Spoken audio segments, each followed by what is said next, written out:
ഇങ്ങനെ ഈസി കൊടുത്താൽ മതിയായിരുന്നു എന്റെ പോലെ പാവം പയ്യന്. ഇത് ആക്ച്വലി ഞാനായിരുന്നു ഈ ഒരു ടങ് ട്വിസ്റ്റർ പ്ലാൻ ചെയ്തെങ്കിൽ ഞാൻ ഏതാണെന്ന് അറിയോ കൊടുക്കാൻ പോയ കുന്തി ദേവി കിണ്ടി കഴിയപ്പോൾ കിണ്ടി കൊണ്ട് കുണ്ടിൽ വീണു. കുണ്ടി പിന്നെ വന്നോ?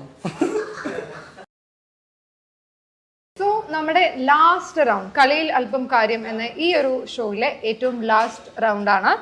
The name of this round is കലാശക്കൊട്ട്. കലാശക്കൊട്ട്. യെസ്. അപ്പൊ ഇതിൽ ചെയ്യേണ്ടതെന്ന് വെച്ചാൽ നമ്മുടെ ഓർമ്മകളിൽ എന്ന movie already you have given a brief about the movie and also നമ്മുടെ കാസ്റ്റ് കാര്യങ്ങൾ എല്ലാം നമ്മൾ ഫസ്റ്റ് തന്നെ വിശേഷങ്ങളൊക്കെ പങ്കുവച്ചു. സോ അതിൽ ഏതെങ്കിലും ഒരു സ്റ്റാറിനെ you have to call and ഒരു പ്രാങ്ക് കോൾ ചെയ്യാം. വിളിച്ചിട്ട് ഒരു പ്രാങ്ക് കോൾ ചെയ്യും. അപ്പൊ ആരെ വിളിക്കാൻ പോകുന്നത്? ഞാൻ ആരെ വിളിക്കണ്ടേ? എനിക്ക് പേടിയാ കുറച്ച് വിളിക്കാൻ. ഞാൻ Shankar Poojitha. I think that's a great option. പൂജുവിനെ വിളിക്കാം. പൂജു എന്റെ നല്ല ക്ലോസ് ഫ്രണ്ടുമാണ്. ഹലോ പൂജു, എവിടെയാടാ? എടാ പൂജു, എനിക്കൊന്നൊരു സഹായം വേണോടാ പൂജു. അന്ന് വഴിക്ക് ഞാൻ ഒരു ഇന്ത്യ ഗ്ലിറ്റ്സിന്റെ ഇന്റർവ്യൂവിൽ പോയിക്കൊണ്ടിരിക്കുകയായിരുന്നു. എന്റെ ടയറൊന്ന് പഞ്ചറാടാ പൂജു. എടാ പൂജു, അത് പോകുമ്പോ കാർഡാ പൂജു, ഒന്നും ഹെൽപ്പ് ചെയ്യടാ. ലേറ്റ് ആയാൽ എടാ ഞാനല്ല ഒരു എഗ്രിമെന്റ് സൈൻ ചെയ്തിട്ടുണ്ട് ഇന്റർവ്യൂവിന് മുമ്പ്. ലൈക്ക് അവിടെ ഇത് ഈ സമയത്ത് എത്തണം ഇങ്ങനെയൊക്കെയാണ്. ബിക്കോസ് ഇപ്പോൾ പ്രശ്നം തരുമോ പോയില്ലെങ്കിൽ have to give some money back, something have to give, you know I have signed a bond അങ്ങനെ എന്തോ. അപ്പോൾ പ്രശ്നം അവിടെ പൂജു, ഒന്ന് പോടാ. എടാ ബോണ്ട് അല്ല, what you call that man? There some compensation you have to give no when you don't go back to the agreement I've signed. So I have to give some amount back if I don't go for the interview 20 minutes. ഒന്ന് വരൂ Pooju please. എടാ പൂജു ഒന്ന് വാട. എങ്ങനെ പോടാ പൂജു? ഇപ്പൊ tyre പഞ്ച വണ്ടി വിട്ടിട്ട് പോകാൻ പറ്റില്ല. പ്രശ്നം വാട പൂജു. എടാ Pooju please. Yeah, I don't know where to go. Also location they have sent, but എനിക്ക് മനസ്സിലാവണില്ല.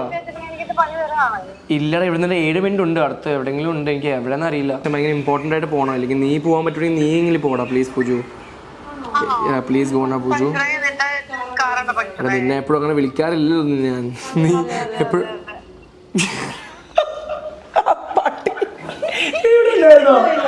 എടാ നിങ്ങൾ അല്ല മറ്റേ ഏത് മൂവില് പറഞ്ഞത് ഇതൊക്കെ പ്ലാനിങ് ആയിരുന്നില്ലേടാ പട്ടി. അല്ല ബാക്കിയുള്ളവർക്ക് പണി തരാൻ ഭയങ്കര ഇൻട്രസ്റ്റ് ആണ്. പക്ഷെ ഞങ്ങൾ എല്ലാരും കൂടി പാവം നമ്മുടെ ആര്യന് ഒരു പ്രാങ്ക് ചെയ്താണ്. ഹാപ്പി ആയില്ലേ? അപ്പൊ അങ്ങനെ പ്രാങ്ക് ചെയ്യാൻ പോയ ആൾക്കാരെ തിരിച്ച് പ്രാങ്ക് കിട്ടി. എന്ത് തോന്നുന്നു ആര്യൻ ഈ ഒരു നിമിഷത്തില്? നല്ല സന്തോഷം. എനിക്ക് തോന്നി നീ പൂജുവിന്റെ പേര് പറഞ്ഞപ്പോ എനിക്ക് മൈൻഡില് കത്തിയില്ല. അത് ഇവിടെ വരുമെന്ന് എനിക്കൊരു ഇങ്ങനെ പറഞ്ഞാൽ മതിയായിരുന്നു. എന്ത് ഫ്രണ്ടിന്റെ ഒരുമിച്ച് വന്ന പെട്രോൾ വേസ്റ്റ് ആയിട്ടുണ്ട്. ഫ്ലാറ്റിന്റെ ഓപ്പോസിറ്റ് താമസിക്കുന്നത് നെയ്ബർ ആക്ച്വലി. പക്ഷെ നമ്മുടെ പ്ലാൻ കറക്റ്റ് ആയിട്ട് വർക്ക്ഔട്ട് ആയി. അതുകൊണ്ട് തന്നെയാണ് ഫ്രണ്ട് എന്ന രീതിയിൽ ഞാൻ ചൂസ് ചെയ്തത്. കാരണം ബേസിക്കലി എന്നെ പണി കൊടുക്കാനായിരുന്നു പ്ലാൻ അല്ലേ? കാരണം എന്നെ ഇത്രയും ഇന്റർവ്യൂല് മൊത്തം നല്ല ട്രോളായിരുന്നു. എനിക്ക് തിരിച്ചു വരാൻ പറ്റാത്ത രീതിയിൽ തിരിച്ച് പണി കൊടുത്തപ്പോഴേക്കും എനിക്ക് കുറച്ചും കൂടി ഒരു സന്തോഷം അല്ലേ? തീർച്ചയായും പണി 2 പേർക്ക് ഞാൻ വെച്ചിട്ടുണ്ട്, പേടിക്കണ്ട. അപ്പൊ നമ്മുടെ ഓർമ്മകളിൽ എന്ന മൂവിയില് കുറെ കാസ്റ്റുകളുണ്ട്, കുറെ നല്ല ക്യാരക്ടേഴ്സ് ഉണ്ട്. അപ്പൊ പൂജിതയുടെ ക്യാരക്ടറിനെ കുറിച്ച് ഒന്ന് പറയാമോ? എൻ്റെ ക്യാരക്ടറിന്റെ നെയിം രശ്മിയാണ്. ദീപക് കർത്തയുടെ ക്ലോസ് ഫ്രണ്ട് ആയിട്ടാണ് ഞാൻ ഈ മൂവിയിൽ ഇതാക്കുന്നത്. സോ ദീപക് കർത്തയുടെ എല്ലാ വിഷമങ്ങളും സന്തോഷങ്ങളും ഒക്കെ ഷെയർ ചെയ്യുന്ന ഒരു ഫാമിലി ഫ്രണ്ട് എന്ന് പറയുന്ന ഒരു ക്യാരക്ടറാണ് ഈ മൂവിക്ക്. So when you talk about best friends, I know that you guys are very close. അപ്പോൾ നമ്മുടെ ആര്യൻ പൂജിതയെ കുറിച്ച് എന്തെങ്കിലും നോട്ട് ചെയ്തിട്ടോ അല്ലെങ്കിൽ അങ്ങനെ എന്തെങ്കിലും ഒക്കെ പറയും എന്ന് തോന്നുന്നുണ്ടോ? ഓ ഇവൻ അലമ്പനാ 100%. മുഖത്ത് നോക്കിയിട്ട് പറയും പക്ഷെ പുറത്തു പോയി അങ്ങനെ പറയില്ല. ഇല്ല. പക്ഷെ ഇന്ന് അങ്ങനെ പറഞ്ഞു എന്ന് ഞാൻ പറഞ്ഞാൽ ആര്യനോ? അതെ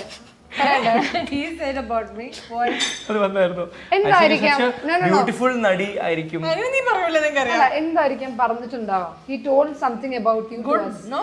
Good അല്ല, it totally depends on how you take it.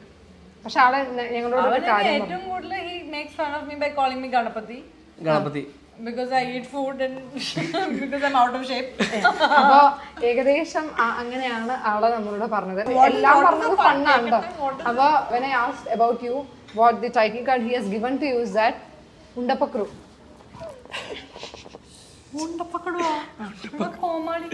Pakru എന്ന് പറഞ്ഞ അതെ അതെ കണ്ടു പപ്പടു. പക്ഷെ അതുകൊണ്ട് ആള് പറഞ്ഞു like he told that Undappakru means he meant it in a very chubby Yeah, like nice friend. ഇനി നീ വീടിനോടത്ത് കിടന്ന് ഉരുളണ്ട, നിനക്കുള്ള പണിയാൻ തരാം. അപ്പൊ രണ്ടുപേരും ഇപ്പുറം അപ്പുറം പണിയെടുത്തു. പാവ ഒരു ഇന്നസെന്റ് അല്ല. But I'll tell you one thing. See, one thing that we all, all friends that loves about him is that hot chocolate. hot chocolate is something what I love, not about him. Thank you. Thank you. I'm coming to Husto, right, for the first time. Yeah. And one of the favorite cafe. Okay, I mean, looks nice. Yeah. So one thing അവനെ കുറിച്ചിട്ട് like ഇവൻ എന്നെ പുണ്ടപ്പക്രു പറഞ്ഞെങ്കിൽ നല്ലത് പറയാൻ താല്പര്യമില്ല, പക്ഷെ നല്ലത് പറയണോ? ജെന്യൂൻ ആയിട്ട് പറഞ്ഞാൽ മതി. ജെന്യൂൻ ആയിട്ട് പറയുകയാണെങ്കിൽ see the best thing about him, what all of us love is that അവൻ is a combination of like you know ഒരു സിറ്റുവേഷനിൽ fun to the extreme ആണ്. He makes everybody laugh. Okay, one plus point ആണ്. Plus ഒരു serious situation വരുമ്പോൾ അത് matured ആയിട്ടും handle ചെയ്യും. അപ്പോൾ ഇവനെ കണ്ടു കഴിഞ്ഞാൽ പക്ക മന്ദബുദ്ധി എന്ന് പറഞ്ഞാലും ഹോട്ട് ചോക്ലേറ്റ് എന്റെ മക പൂജക്കും. So he's got a combination of fun and handling situations in a matured way too. That is the best thing. അപ്പൊ എന്താണ് ശരിക്കും എന്താണ് ഓഫർ ചെയ്തത് പൂജിതയ്ക്ക്? വാങ്ങിച്ചോ നീ എനിക്ക് സിനിമയ്ക്ക് കൊണ്ടുവന്ന് പറഞ്ഞു. എടാ അങ്ങനെ ഫ്രഞ്ച് ഫ്രൈസും കൂടി. ഓക്കെ, അപ്പൊ ഇനി how all the very best. നിങ്ങളുടെ ലേറ്റസ്റ്റ് മൂവി ഇറങ്ങാണ്. അപ്പൊ നമ്മുടെ വ്യൂവേഴ്സിനോട് ഓൾറെഡി പറഞ്ഞു about the movie and everything. So അല്ലേ, എല്ലാവരും ഫാമിലി ആണെങ്കിലും എല്ലാ ഓഡിയൻസിനും ഒരുപോലെ ഇഷ്ടപ്പെടുന്ന ഒരു മൂവി ആയിരിക്കും നമ്മുടെ ഓർമ്മകളിൽ എന്ന കാര്യത്തിൽ നമുക്ക് ആർക്കും ഒരു ഡൗട്ടും ഇല്ല. അപ്പം I think next week release ആവാണ്. So all the very best to Aryan. ഇതൊക്കെ കഴിഞ്ഞാല് നമ്മളൊക്കെ മറക്കുമോ? അങ്ങനെ ഒരിക്കലും ഞാൻ ചെയ്യില്ല. അപ്പോൾ എല്ലാവരും 23 September this coming week, next coming week എല്ലാവരും നിയറസ്റ്റ് തിയേറ്റേഴ്സിൽ പോയിട്ട് നമ്മളെ ഓർമ്മകളിൽ സിനിമ വാച്ച് ചെയ്യണം. ഓർമ്മയിൽ വെക്കുക നമ്മുടെ cinema. So thank you so much, Aryan.